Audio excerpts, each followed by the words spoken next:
आपण पाहत आहात पुणे डेली न्यूज। आंबेगाव तालुक्यातील आदर्श गाव असणाऱ्या फाकरी येथे पुष्पवर्षाव करून गावात जोरदार स्वागत केलं। त्यावेळी वाजत गाजत मिरवणूक काढण्यात आली। गावातील पदाधिकारी यांच्या नेतृत्वाखाली ग्रामस्थांनी उत्स्फूर्तपणे स्वागत सत्कार केले। त्यावेळी गावातील सर्वांनी संपूर्ण गाव माझ्या पाठीशी ठामपणे उभं राहील याची ग्वाही दिली।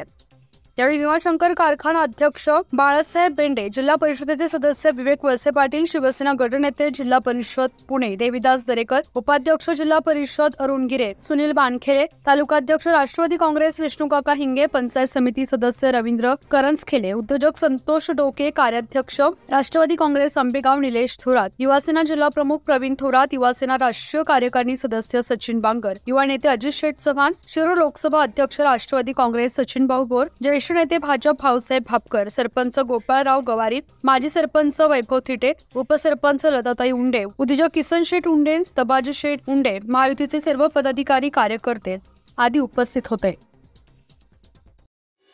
असेच नवनवीन व्हिडिओ पाहण्यासाठी पुणे डेली न्यूज चॅनेलला लाईक, फॉलो आणि सबस्क्राईब करा।